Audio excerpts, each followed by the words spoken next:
الله الذي تساءلون به والأرحام إن الله كان عليكم رقيبا. اتقوا الله وقولوا قولا سديدا يصلح لكم أعمالكم ويغفر لكم ذنوبكم ومن يطع الله ورسوله فقد فاز فوزا عظيما. اتقوا الله حق تقاته ولا تموتن إلا وأنتم مسلمون. وإن طلقتموهن من قبل أن تمسوهن قد فرضتم لهن فريضة ونصف ما فرضتم إلا أن يعفون أو يعفو الذي بيده عقدة النكاح وأن تعفوا أقرب للتقوى ولا تنسوا الفضل بينكم إن الله بما تعملون بصير.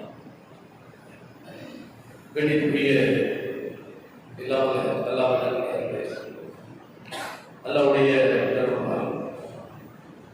அல்லாஹ்வுடைய மார்க்கத்தை அறிந்து கொள்வதற்காக அல்லாஹ்வுடைய ஆலய மஸ்ஜித் முபாரக்கில் இந்த வாய்ப்பை வழங்கிய அல்லாஹ்வுக்கு அழைத்து கொடுத்தார். இஸ்லாம் பெண்களுக்கு வழங்கியிருக்கிற உரிமைகள் ஏராளம். அதை அறிந்து கொள்ளாமல் நாம் இருப்பதோடு அதை புரிந்து கொள்ளாதவர்கள் முஸ்லிம்களில் பெண்கள் அவர்கள் அடக்குமுறைக்கு உள்ளாக்கப்படுகிறார்கள். அவர்களுக்கு முழுமையான சுதந்திரம் தரப்படுவதில்லை என்று நீதி கண்ணீர் படிப்பதை நாம் தொடர்ந்து கேட்கிறோம்.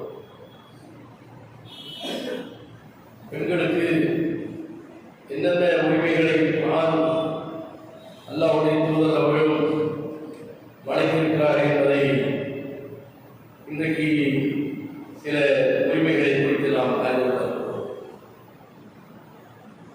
ஆண் பெண் என்பது இருவேறு ஜாதிகள், இருவேறு ஜாதிகளாக இருக்கக்கூடிய இவர்களுக்கு இடையில் அல்லாஹ் ஒரு உடன்படிக்கையின் அடிப்படையில் ஒப்பந்தத்தை ஏற்படுத்திக் கொண்டு அவர்கள் ஒன்றோடு ஒன்று கலந்து உறவாடி குடும்பமாக வாழ்க்கையை நடத்துகின்றார்கள்.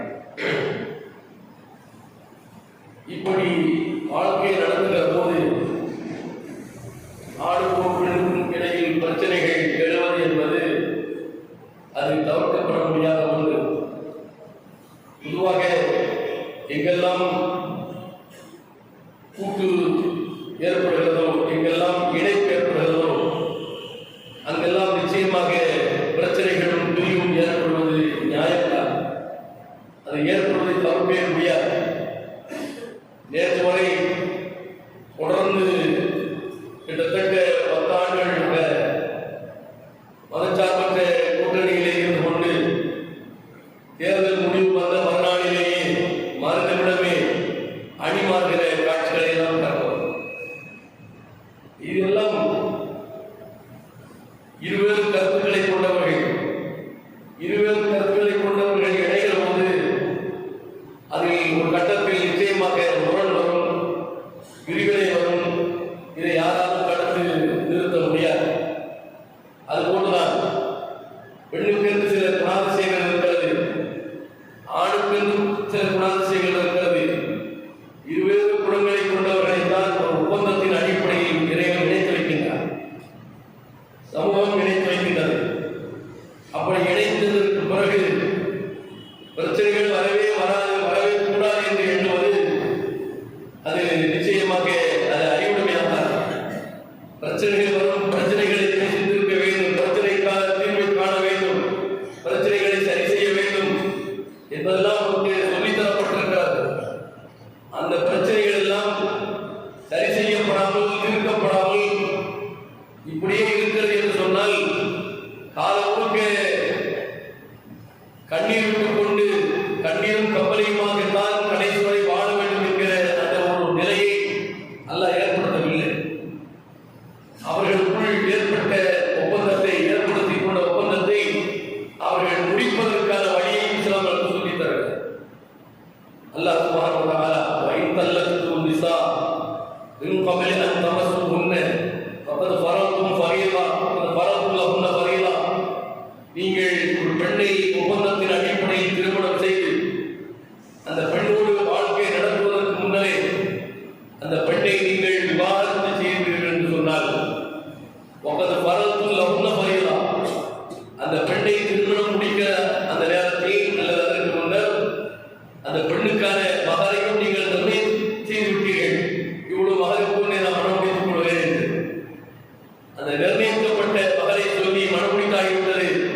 நீங்கள் நிர்ணயித்ததில் சரிபார்வையை அந்த பெண்ணுக்கு கொடுத்து விடுங்கள்.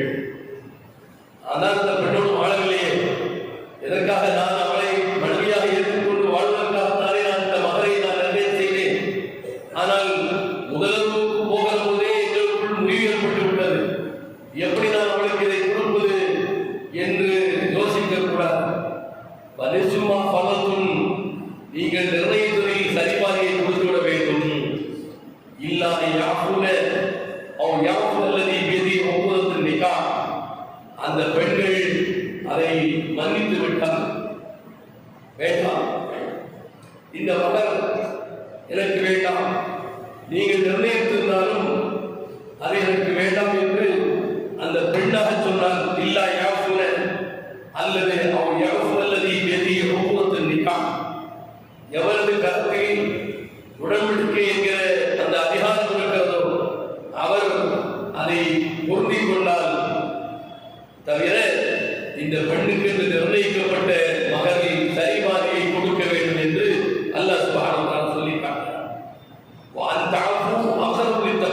ஆனால் நீங்கள் மன்னித்து அந்த பெண்களுக்கு இந்த மகரை நீங்கள் கொடுப்பதுதான் இறை அச்சத்திற்கு நெருக்கமானது என்று அல்லாஹ் சொல்றார்.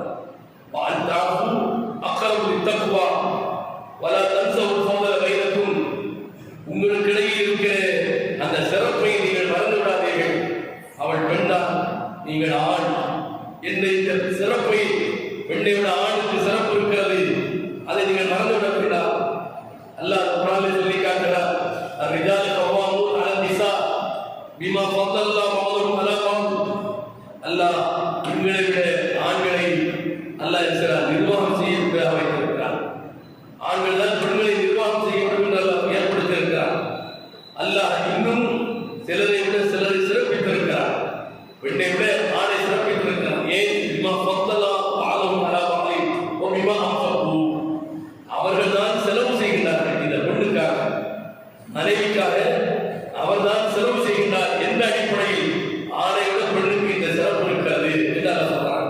அப்போ நீங்கள் மன்னித்து இந்த நிர்ணயித்த மகரை அந்த பெண்ணுக்கு சரிமாதிரி கொடுத்து விட வேண்டும். எப்போது?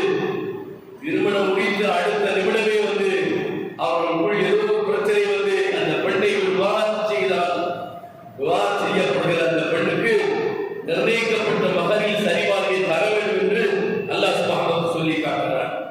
பாருங்கள், ஒரு பெண்ணுக்கு நிர்ணயிக்கப்பட்ட மகர் அது எவ்வளவு இருக்கலாம்? நம்ம போகிற 50 கிராம் 100 கிராம் என்று இருக்கிறது. ஆனால் இங்கே வேறு இடங்களுக்கு போனால் அங்கே பெரிய அளவுக்கு சொத்துக்கள் என்ன பரிமாறப்படுகிறது, பெரிய அளவுக்கு ரியால் கணக்கில் தீனார் கணக்கில் பெரிய ப்ராப்பர்ட்டிகள் எல்லாம் இந்த பெண்ணுக்கு மகராக தரப்படுவதை பார்க்கிறோம். அரபு நாடுகளில் எல்லாம் மகள் என்பது ஒரு பெரிய வலிமையான ஒன்றாக கருதப்படுகிறது. அப்படி இருக்கும்போது அவர்களுக்கிடையில் இது போன்ற பிரிவினை ஏற்பட்டால் அந்த பிரிவினைக்காக முடியாது என்று சொல்லவே கூடாது. சரிபார்வையை கொடுக்க வேண்டும் என்று இந்த அளவுக்கு பெண்ணுக்கான உணர்வை புரிந்து அல்லாஹ் இந்த உரிமையை ஆண் தட்டி பறித்து விடக் கூடாது என்று சட்டமாக அல்லாஹ் சொல்லி தந்திருக்கிறார்.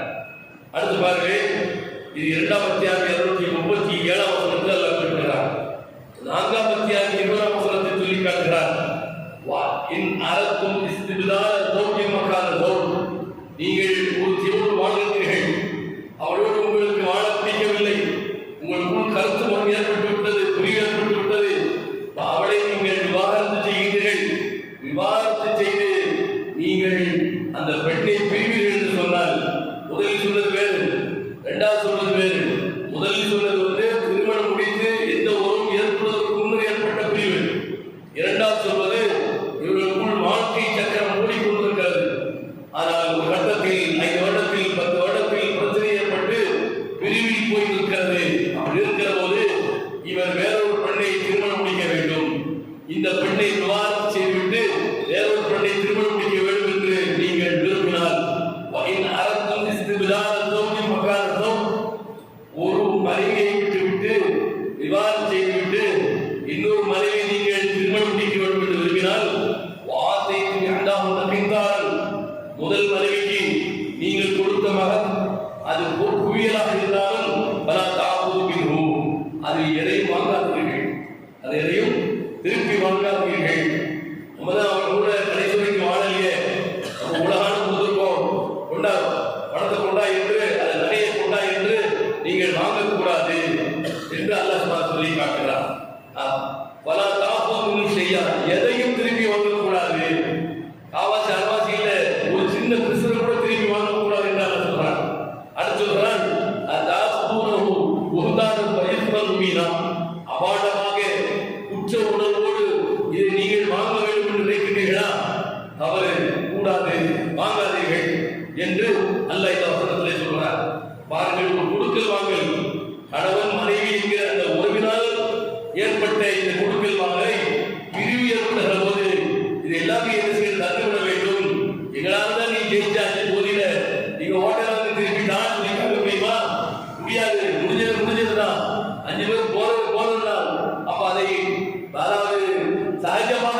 இப்போது இல்லை, முடிந்து விட்டது, கொடுத்ததை வாங்காது என்று அல்லாஹ் சொல்றார்.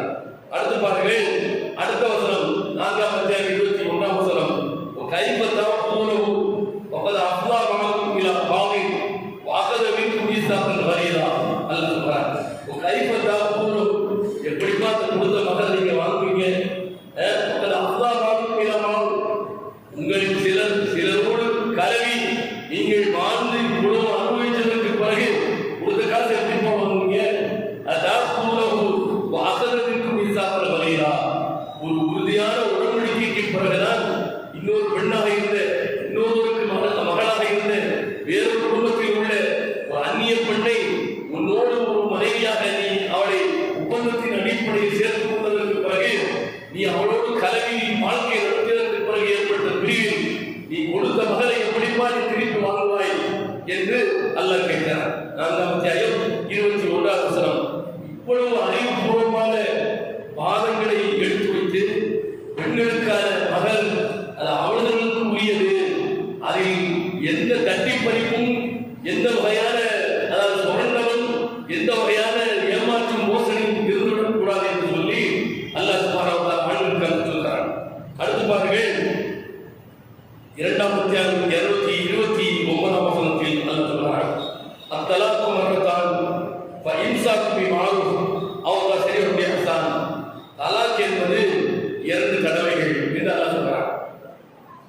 பொதுவாக கணவன் மனைவிக்கு இடையில் பிரச்சனை ஏற்படும் போது அந்த பிரச்சனையை பேசித்திருக்க வேண்டும். பிரச்சனையை இரு சமூகம், இரு குடும்பம் பேசித்திருக்க வேண்டும்.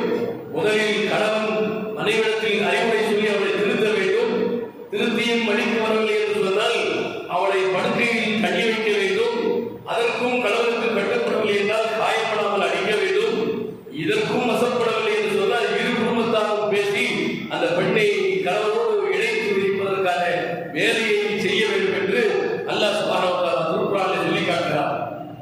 இத்தனைக்கும் பிறகு அது நடைமுறைக்கு வரவில்லை, சாத்தியப்படவில்லை, சுமூகமாகவில்லை என்று சொன்னால் தலாக் என்பது ஆண் மனைவியை பார்த்து சொல்வது, சாட்சியோடு தலாக் சொல்வது என்பது இஸ்லாம் அவருக்கு இந்த உரிமையை வழங்குகிறது. ஏன்?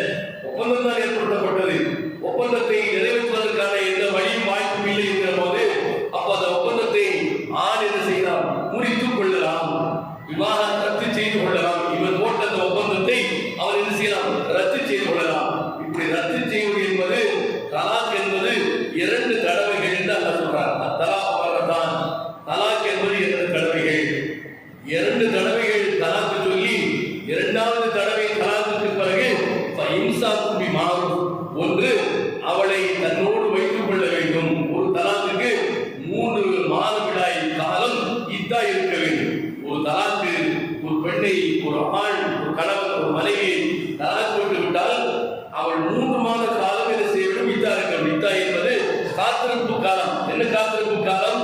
மறு திருமணம் செய்யாமல், தன்னை அலங்கரித்துக் கொள்ளாமல் அவள் என்ன செய்ய வேண்டும்? காத்திருக்க வேண்டும். இவர்களுக்கிடையில் இந்த பிரிவு, தற்காலிகமான இந்த பிரிவு, 3 மாத கால இந்த பிரிவு இருக்கிறது, அது சில நேரங்களில் இணக்கத்தை ஏற்படுத்தியிருக்கிறார். ஐயோ நாம் அவசரப்பட்டோம் என்று கணவன் திரும்பி பார்ப்பதற்கான வாய்ப்பு இருக்கிறது. அதில் அவள் ஐயோ இத்தனை பேரும் சொல்லி நம்ம கேட்காம நம்ம இது மாதிரி படிக்கவே நம்முடைய எதிர்காலம் என்னவாகும் என்று அவள் யோசித்து நீங்க அந்த மாதிரி நடக்காதுங்க என்று அவளும் தன்னை மாற்றிக் கொள்வதற்கான வாய்ப்பு இருக்கிறது. இந்த வாய்ப்பை ஒருவரும் பரிசீலனை செய்து கொள்வதற்கான காத்திருப்பு காரணமாகத்தான் அல்லாஹ் 3 மாதத்தை வைத்திருக்கிறார். இந்த 3 மாதத்தில் அவர்களுக்குள் எந்த சுமூகமும் உறவும் அதாவது ஏற்படவில்லை என்று சொன்னால் ஃபஇம்சாக்கு பிமஅரூஃப், அவளை அழகிய முறையில் வைத்துக் கொள்ள வேண்டும். இல்லையா, ஒன்று முடிஞ்சாச்சு, ஒன்று முடிந்ததற்கு பிறகு 2 பேரும் சேர்ந்தாச்சு, 2வது தலாக் நடக்குது. 2வது தலாக்கிலும் அந்த பெண்ணை அவர் சரியான முறையில் அழைத்து பேசி அவர்கள் சேர்ந்து கொண்டால் பிரச்சனை இல்லை. சேர்ந்து கொள்வது என்று சொன்னால் அவன் தஸ்ரீஹும் பிஇஹ்சான், அல்லது அழகிய முறையில் அவளை விட்டுவிட வேண்டும். 3 மாதத்துக்கு பிறகு முடியாது, இந்த ஒருக்கும் அவளுக்கு எந்த சம்மதமும் இல்லை என்று அல்லாஹ் சுப்ஹானஹு வ தஆலா சொல்லி காட்டுகிறார். வலா யஹில்லு லக்கும் அன் தஅகுது மிம்மா ஆதைத்துமுன்ன ஷைஆ. அப்படி 2 தலாக்கும் விடப்பட்டு 3 மாத காலம் இத்தம் முடிந்து விட்டது. இப்போ என்ன செய்வது? அவளிடம் அல்லாஹ் வாங்கக்கூடாது. வலா யஹில்லுக்கும் உங்களுக்கு ஹலால் இல்லை, அந்த மகளை வாங்கிக் கொள்வது ஹலால் இல்லை. மிம்மா ஆதைத்துமுஹுன்ன ஷைஆ, நீங்கள் கொடுத்ததில் எதையும் நீங்கள் அவளிடமிருந்து திருப்பி வாங்குவது உங்களுக்கு ஆகுமானதல்ல என்று அல்லாஹ் சொல்றார். அப்ப பாருங்க, ஒரு தலாக்கிலும் சரி, இரண்டு தலாக்கிலும் சரி, எந்த தலாக்கா இருந்தாலும் சரி, இவன் கொடுத்த மகரை அவளிடமிருந்து வாங்கக்கூடாது என்று அல்லாஹ் சுப்ஹானஹு வ தஆலா அது அவளுக்கு என்று கொடுக்கப்பட்ட உரிமை, அவளுடைய எதிர்காலத்திற்காக தரப்பட்டிருக்கிற ஒரு பண பாதுகாப்பு, அதை நீ திருப்பி வாங்கக்கூடாது என்று அல்லாஹ் சுப்ஹானஹு சொல்லி காட்டுகிறார். இதை நபிகள் நாயகம் ஸல்லல்லாஹு அலைஹி வஸல்லம் அவருடைய வாழ்க்கையில் நாம் அதை பார்க்கிறோம். என்னன்னா, புகாரில 5273வது ஹதீஸாக இடம்பெற்றிருக்கிறது. அப்துல்லாஹ் பின் அப்பாஸ் ரலியல்லாஹு அன்ஹு அவர்கள் அறிவிக்கிறார்கள், அந்த இம்ரஅத் சாபித் பின் கைஸ் அத்தத்து நபி ஸல்லல்லாஹு அலைஹி வஸல்லம், சாபித் பின் கைஸ் என்கிற சஹாபியுடைய மனைவி நபியிடத்தில் வருகிறார். நபியிடத்தில் வந்து வகாலத் யா ரசூலல்லாஹ், சாபித் பின் கைஸ் மா அஅதிபு அலைஹி ஃபீ ஹுல்கின் வலா தீன், சாபித் பின் கைஸ் என்கிற தோழருக்காக அவரை பற்றி அவருடைய குணங்களையோ அவருடைய மார்க்க நடவடிக்கைகளையோ நான் எதையும் குறை சொல்ல போவதில்லை. அதாவது தன்னுடைய கணவரை பற்றி ரசூலுல்லாஹ் வந்து பேசுறாங்க. அந்த பெண் சொல்றாங்க, சாபித் பின் கைஸ் என்கிற என்னுடைய கணவர் இருக்காரு, அவரை பற்றி எந்த குற்றமுறை நம்ம சொல்றதுக்கு தயார் இல்லை அப்படி சொல்லி சொல்றாங்க. ஏன்னா அல்லாஹ்வுடைய தூதர் தான் ஆட்சியாளர், அல்லாஹ்வுடைய தூதர் தான் மத்தியஸ்தம் செய்ய வேண்டும், அல்லாஹ்வுடைய தூதர் தான் அவர்களுக்கு வழிகாட்டியாக இருக்கிறார்கள்.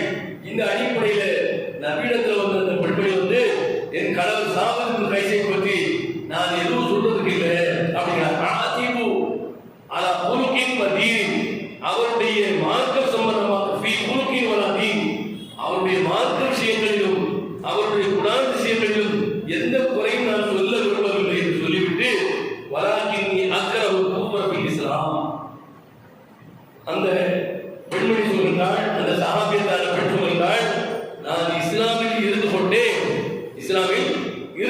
முஸ்லீமாக இருந்து கொண்டே நான் இறை மறுப்பை நான் வெறுக்கிறேன், குஃப்ரை வெறுக்கிறேன் என்று சொன்னாள். இப்படி அர்த்தம், இஸ்லாமில் இருந்து கொண்டு முஸ்லீமாக இருந்து கொண்டு குஃப்ரை வெறுக்கிறேன் அர்த்தம். முஸ்லீம் என்று சொன்னால் அல்லாஹ்வுடைய மார்க்கத்தின் பிரகாரம் நடக்க வேண்டும், கணவருக்கு மனைவி கட்டுப்பட்டு நடக்க வேண்டும், கணவன் மனைவியுடைய உரிமைகளை மதித்து என்ன செய்ய வேண்டும், வழங்க வேண்டும், இது எல்லாமே இருக்கிறது.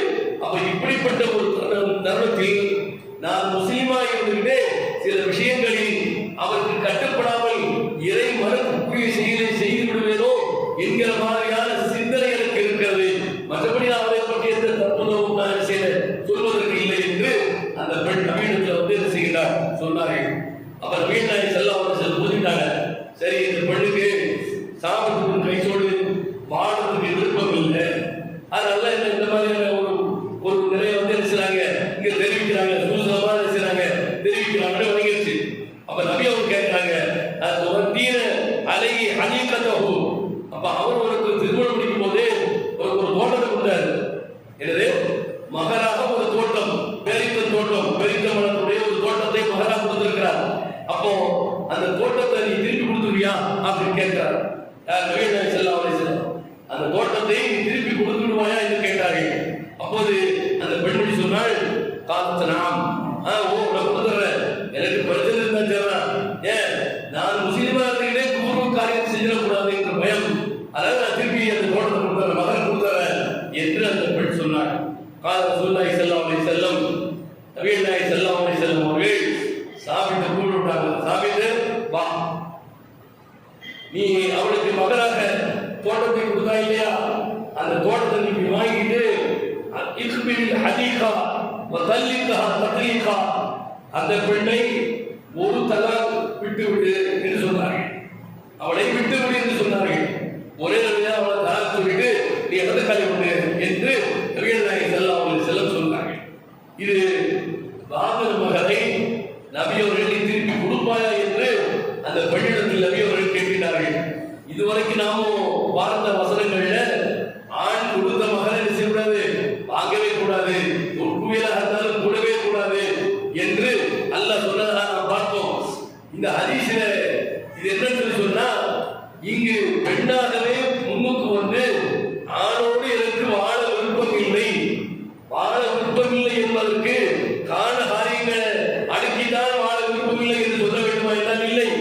எந்த காரணம் சொல்ல வேண்டிய தேவையில்லை. பெண்ணை பொறுத்தளவில் எந்த காரணம் சொல்ல வேண்டிய தேவையில்லை. அவள் தனக்கு விருப்பமில்லை என்று சொன்னால் ஒரு ஆட்சி தலைவரிடத்தில் போய் அல்லது ஒரு ஜமாத்து தலைவரிடத்தில் போய் எனக்கு இவருக்கும் கல்யாணம் நடந்துச்சு, எனக்கு இப்ப அவரோட வாழ விருப்பம் இல்லை அப்படின்னு சொல்லி சொன்னாலே போதும். அப்ப அவர் கொடுத்த மகன் என்ன செய்ய போற, நான் வாங்கிடுங்க, இதை அவரை கொடுத்துருங்க, எங்களுக்குள்ள என்ன இந்த ரத்து செஞ்சிருங்க என்று சொன்னாலே போதும், இது நடந்துவிடும். இது இதைத்தான் இஸ்லாம் என்று சொல்றது விவாக விலக்கு என்று சொல்வது, குமாரா என்று சொல்றது விவாக விலக்கு. அவர் கணவர் கொடுக்கக்கூடிய தலாக் இருக்கிற அது விவாக ரத்து. அவர் எடுத்துக்கொண்ட உடன்படிக்கையை அவர் என்ன செய்கிறார், ரத்து பண்ணுகிறார். இவள் தன்னுடைய வலியின் மூலமாக எடுத்துக்கொண்ட உடன்படிக்கையிலிருந்து தன்னை விடுவித்துக் கொள்கிறாள். தன்னை விடுவித்துக் கொள்கிறார், விவாக விலக்கு செய்து கொள்கிறாள். விவாக விலக்கு குலா செய்கிற போது மனைவி பெற்ற அந்த மகனை அப்படியே கணவரிடம் திருப்பி தந்துவிட வேண்டும் என்று சொல்லி நபிகள் நாயகம் ஸல்லல்லாஹு அலைஹி வஸல்லம் அவர்கள் சொல்லி காட்டுகிறார்கள். நீ நாம இந்த வாழ்க்கை வேண்டாம் என்று முடிவெடுக்கிறாய், அப்ப நீ எதுக்கு அவர் நீ கையில வச்சுக்கணும், அதை திருப்பி கையில விட்டுரு அப்படி சொல்லி நபிகள் நாயகம் ஸல்லல்லாஹு அலைஹி வஸல்லம் சொல்லி காட்டுறாங்க. அப்ப இப்படி ஒரு சகஜமாக ஒருவரை ஒருவர் புரிந்து மதித்து ஒருவருக்கு ஒருவருடைய உரிமைகள் எந்த வகையிலும் அதாவது களங்கமாகிவிடக் கூடாது என்பதில் கவனமாக அல்லாஹ் சுப்ஹானஹு வ தஆலா ஆணுக்கும் சரி பெண்ணுக்கும் சரி பார்த்து பார்த்து செதுக்கிய சட்டங்கள் தான் இஸ்லாமிய சட்டங்கள், பெண்களுக்கான உரிமைகள். அந்த உரிமைகளை நாம் படிப்பதும் இல்லை, நாம் படித்ததை மற்றவர்களுக்கு சொல்வதும் இல்லை. ஆனால் தான் அறிவியல் என்று சொல்லிக் கொள்ளக்கூடியவர்கள் முஸ்லிம் சமூகத்தில் பெண்கள் அடக்கப்படுகிறார்கள், அடக்கி ஒடுக்கப்படுகிறார்கள், இந்த சுதந்திரம் தரப்படாமல் மறுக்கப்படுகிறார்கள். அவர்கள் என்ன அடுப்பங்கரையிலே வாழ வேண்டிய நிலைக்கு தள்ளப்படுகிறார் என்று சொல்லி நீலிக்கண்ணி வடிக்கின்றார்கள். உண்மை அதுவல்ல என்பதை இந்த செய்தி நமக்கு உணர்த்துகின்றன. வாகத்து அல்ஹம்துலில்லாஹி ரப்பில் ஆலமீன்.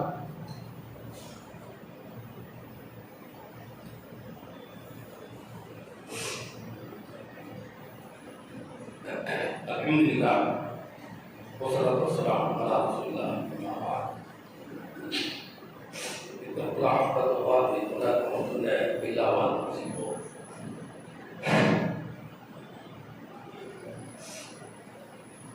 وإذا طلقتم النساء فبلغن أجلهن فلا تعضلوهن أن ينكحن أزواجهن إذا تراضوا بينهم بالمعروف ذلك يوعظ به من كان منكم يؤمن بالله واليوم الآخر ذلكم أزكى لكم وأطهر والله يعلم وأنتم لا تعلمون. கணிதக்குரிய சகோதரர்களே, இந்த விவாகரத்து அல்லது விவாக விலக்கு எது ஏற்பட்டாலும் பெண் தனக்கான ஒரு துணையை இழந்து நிற்கின்றாள், கணவனை இழந்து நிற்கின்றாள். அப்படி இருக்கிற போது காலம் முழுக்க அவன் முடியாம இருக்கணுமா? இல்லை. இஸ்லாம் தனக்கான இன்னொரு வழியை தேடிக் கொள்வதை அவளுக்கு என்ன வழங்குகிறது, அந்த உரிமை அவளுக்கு இருக்கிறது என்று சொல்றார். இது எந்த சமூகத்திலும் நீங்கள் பார்க்க முடியாது. பெண்ணுக்கான மறுமணம் என்கிற இந்த உரிமை எந்த சமூகத்திலும் எந்த சித்தாந்தத்திலும் நீங்கள் பார்க்க முடியாது. அது குறிப்பாக இந்திய சமூகத்தில் அது நினைத்து பார்க்கப்பட முடியாத ஒன்றாக இருந்தது. என்றைக்கோ இஸ்லாம் வந்ததற்கு பிறகு பெண்களுக்கான இந்த உரிமையும் என்ன மறுக்கப்படக்கூடாது என்பதை இஸ்லாம் தெளிவாக சொல்லி காட்டுகிறார். 2ஆம் அத்தியாயம் 232ஆம் வசனத்தில் இதா தல்லத்தும் நிசா, பெண்களை நீங்கள் விவாகரத்து செய்துவிட்டால் வலகன அஜலகுன்ன, அவர்களுக்கான அந்த தவணையை அவர்கள் முடித்து விட்டால். இந்த தவணை 3 மாத தவணை, 3 மாத கால அந்த மாத விலக்கு தவணை அவள் காத்திருப்பு காலம், அந்த காத்திருப்பு காலம் முடிந்து விட்டால் ஃபலா தஹவுஹுன்ன ஐயன்கஹ்ன அஸ்வாஜஹுன்ன இதா தராதவு பைனஹும் பில் மஅரூஃப். அந்த பெண்கள் இன்னொரு திருமணத்தை, இன்னொரு கணவரை அவர்கள் திருமணம் முடித்து விரும்பி திருமணம் முடித்துக் கொள்வதை நீங்கள் யாரும் தடுக்காதீர்கள் என்று அல்லாஹ் சொல்றார். இன்னொரு கணவரை திருமணம் முடித்துக் கொள்வதை தடுக்காதீர்கள். அவங்களால பார்த்து இன்னொரு கல்யாணம் நம்ம பண்ணிக்கிறோம், இன்னொரு நம்ம கல்யாணம் பண்ணிக்கிறேன் என்று அவங்க ஒரு முடிவு பெறுகிற போது அது அந்த பெண்ணாக முடிவு எடுக்கிறது. அந்த உரிமை அந்த பெண்ணுக்கு இருக்கிறது. அல்லாஹ்வுடைய தூதர் சொல்கிற போது என்ன சொன்னார்கள்? அதாவது ஒரு பெண் விக்கராக இருந்தால், விக்கர் என்று சொன்னால் கன்னி கழியாதவள், திருமணம் என்றால் என்னவென்று தெரியாமல் பருவமடைந்திருக்கின்றவள்,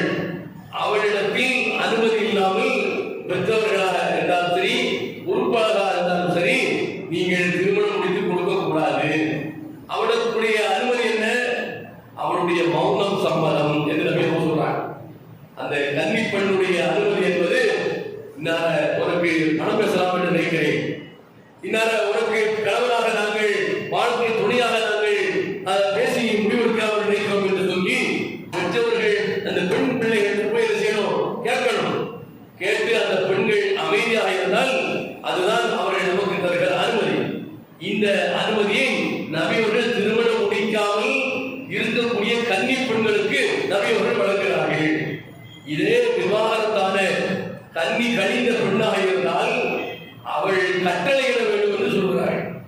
அவள் எனக்கு பாருங்க இந்த மாதிரியான ஆளுநர் தான் நான் கல்யாணம் பண்ணுவேன் என்று அவளாகவே முன் வந்து சொல்ல வேண்டும் என்று சொல்கிறார்கள். ஏன்? அவள் வாழ்க்கையை தான் எப்படி இருக்கும் என்பதை ஏற்கனவே அனுபவபூர்வமாக உணர்ந்த காரணத்தினால் அவளுக்கு மௌனம் தான் சம்பளமாக நம்ம எடுத்துக்கொள்ள தேவையில்லை. அவள் வார்த்தையாகவே என்ன செய்யலாம், சொல்லலாம். இந்த மாதிரிலாம் நான் கஷ்டப்பட்டிருக்கேன், கடந்த காலத்தில் இன்னொருலாம் நான் இந்த மாதிரிலாம் சங்கடப்பட்டிருக்கிறேன், இந்த மாதிரியான குணாதிசயங்கள் உள்ளவர்கள் எனக்கு தேவையில்லை, இந்த மாதிரியானவர்கள் தான் எனக்கு வேண்டும் என்று வாய் திறந்து சொல்வதை இஸ்லாம் அவர்களுக்கு வழங்குகிறது.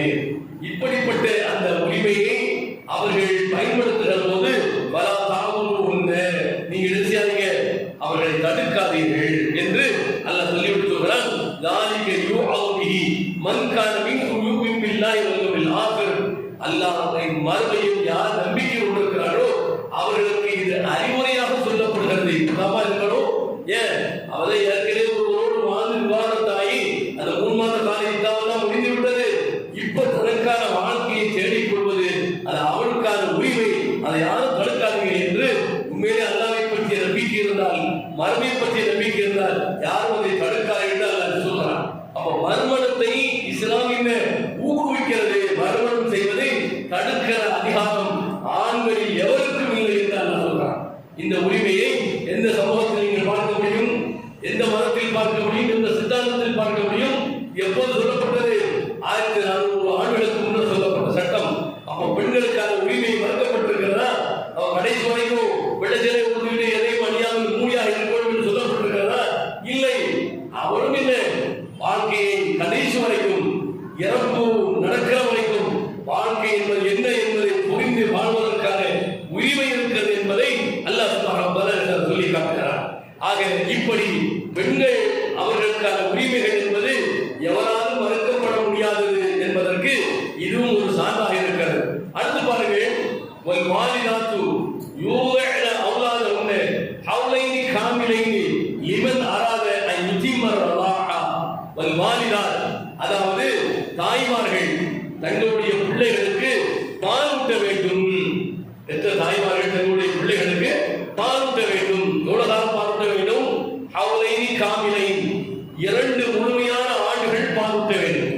2 முழுமையான ஆண்டுகள் பால் ஊட்ட வேண்டும் என்று சொல்லிவிட்டு லிமன் அராத அன் யுதிம்ம ரலாஹா, அதாவது யார் இதை முழுமைப்படுத்த வேண்டும் என்று நினைக்கிறார்களோ அவர்கள் 2 ஆண்டு என்ன செய்யணும்? முழுமையாக பால் ஊட்ட வேண்டும். அதன் மூலூதில ஒரு உண்மை ஒப்பிஸ்மத் உண்மை. அந்த குழந்தையினுடைய தகப்பனுக்கு அந்த குழந்தையை பெற்ற தாய்க்கும் அந்த குழந்தையை பெற்ற தாயினுடைய வாழ்வாதாரத்துக்கும் அவருடைய உறைவிடம் மற்ற அத்தனைக்குமே அவன் தான் பொறுப்பாளியாவான். அவன் மீது தான் இந்த கடமை இருக்கிறது என்று அல்லாஹ் சொல்கிறான். அதில் மூலூதிலவும் ரிஸ்க் ஒப்பிஸ்மத் உண்மை. அவர்களுக்கான உணவு, அவர்களுக்கான உடையை அந்த கணவன் தான், அந்த தகப்பன் தான் வழங்க வேண்டும். அழகிய முறையில் வழங்க வேண்டும். லா துகல்லமு நஃப்ஸுன் இல்லா உஸாஹா வலா துதார வாலிதத்து பிவலதிஹா வலா மௌலூது லஹு பிவலதிஹி. அந்த வழங்கக்கூடிய இந்த உணவு உடை இருக்கிறது, அதை அவளுடைய சக்திக்கு மீறி எதிர்பார்த்து அவளிடத்தில் வாங்குவதா என்றால் இல்லை. சக்திக்கு உட்பட்டு அந்த பெற்ற தாய்க்கு இவர் உணவு கொடுக்க வேண்டும், உடை கொடுக்க வேண்டும், எல்லாம் செய்ய வேண்டும். ஏன்னா குழந்தையால் தாயும் சங்கடத்துக்குள்ளாக்கப்படக்கூடாது, குழந்தையால் தகப்பனும் சங்கடத்துக்குள்ளாக்கப்படக்கூடாது என்று அல்லாஹ் சுப்ஹானஹு வ தஆலா சொல்லி காட்டுகிறார். அடுத்து சொல்கிறார், இந்த தகப்பன் இல்லை, தகப்பன் இறந்து விட்டால் அந்த குழந்தைக்கான செலவினங்களை செய்த கடமை பொறுப்பு யாருக்கு இருக்கிறது? அந்த தாய்க்கு இல்லை, அந்த தகப்பனுடைய வாரிசுக்கு இருக்கிறது. அந்த தகப்பன் அவன் அதற்கு முன்னால் 2-3 குழந்தைகள் இருப்பாங்க இல்லையா? அந்த குழந்தை வளர்ந்து வாரியமா இருப்பாங்க இல்லையா? அவங்க சம்பாதிப்பாங்க இல்லையா? அவர் விட்ட சொத்துக்கு யாரெல்லாம் வாரிசு ஆவார்களோ அந்த வாரிசு வாரிசுகள் இந்த குழந்தைக்கான உணவு உறைவிடம், இந்த குழந்தையினுடைய தாய்க்கான உணவு உறைவிடம் அத்தனையும் பொறுப்பேற்றுக் கொள்ள வேண்டும். வாரிசு நிசுறு தானிக்கு என்று அல்லாஹ் சொல்றார். இன்னாரான பிசாலான் தராதிக்குமா ஒரு அஷாவும் ரெண்டு பேரும் சேர்ந்து இல்ல நான் பால் கொடுக்கல, எனக்கு பால் கொடுக்கறதுக்கு இஷ்டம் இல்லை என்று பெற்ற தாயை சொல்கிறாள். பெற்ற தாய் சொன்னால் கணவன் என்ன அதை கேட்டுதான். ஏன் அவளை பால் கொடுக்க வேண்டும் என்று நிர்பந்திக்கிற அந்த உரிமை கணவனுக்கு கிடையாது, கணவனுக்கு கிடையாது. இந்த தாய் பால் கொடுக்கிற கட்டாயமே கிடையாது. ஆனால் பால் கொடுத்து வளர்க்க வேண்டிய பொறுப்பு கடமை தகப்பனுக்கு இருக்கிறது. ரெண்டு பேரும் பொருந்திக் கொண்டால் நானே பால் கொடுக்கிறேன் குழந்தைக்கு என்று சொன்னால் அவளுக்கான அத்தனை கூலியும் செலவும் போக்குவரத்து எல்லாமே செய்யணும், அவளுக்கு தர வேண்டும் என்று அல்லாஹ் சொல்கிறான். சொல்லிவிட்டு தான் சொல்கிறான், وَإِنْ أَرَادَ فِصَالًا عَنْ تَرَاضٍ مِنْهُمَا وَتَشَاوُرٍ فَلَا جُنَاحَ عَلَيْهِمَا إِنْ أَرَدتُّمْ أَنْ تَسْتَرْضِعُوا أَوْلَادَكُمْ وَلَا جُنَاحَ عَلَيْكُمْ إِذَا سَلَّمْتُمْ مَا آتَيْتُمْ بِالْمَعْرُوفِ. அல்லாஹ் சொல்றான், அப்படி பால் கொடுப்பதை நிறுத்த வேண்டும் என்று முடிவு செய்துவிட்டால் நிறுத்திவிட்டு வேறு யார் அந்த குழந்தைக்கு பால் கொடுக்க தகுதியானவர்கள் என்று சொல்லி பார்த்து அவங்கள்ட்ட கொண்டு போய் பெற்ற தாப்பா அந்த குழந்தையை கையில் கொடுத்து ஒரு கூலி செலவினங்கள் அத்தனை நானே பொறுப்பேற்றுக் கொள்வேன் என்று சொல்லி செலவழிக்கிற பொறுப்பு குழந்தைக்கு பால் கொடுப்பதற்கான அத்தனை பொறுப்பும் அந்த குழந்தையினுடைய தாப்பனை சாரும் என்று அல்லாஹ் திருக்குறானில் சொல்லி. இதுதான் என்ன பால் குடி தாய் என்ற சட்டம் தனியாக சொல்லப்பட்டிருக்கிறது. செவிலி தாய் என்று ஒன்று சொல்லப்பட்டிருக்கிறது. பெற்ற தாய் தான் கொடுக்கணுங்கிற கட்டாயம் இல்லை. பெற்ற தாய் விரும்பி கொடுப்பது வரவேற்கப்படக்கூடியது. அதற்கான அதாவது செலவினங்கள் போக்குவரத்து அந்த கணவன் அந்த குழந்தையுடைய தாப்பன் வழங்குவது என்பது அவன் மீது கட்டாய கடமை.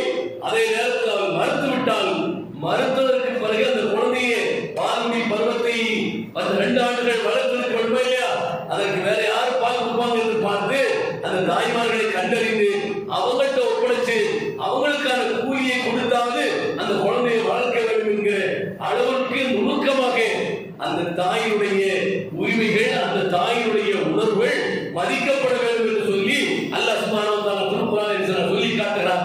ஆக எந்த வகையிலும் பெண்களுக்கான உரிமை என்பது இஸ்லாமில் மறுக்கப்பட்டதில்லை, அது மறைக்கப்பட்டதும் இல்லை. எல்லாமே என்ன தெளிவாக பொது வழியில் தான் இருக்கிறது. இதை நாம் புரிந்து கொள்வதோடு புரியாதவர்களுக்கு புரிய வைக்க வேண்டிய பொறுப்பும் கடமை உங்களுக்கு விளக்குவதற்கிறது. வாக்குறுதி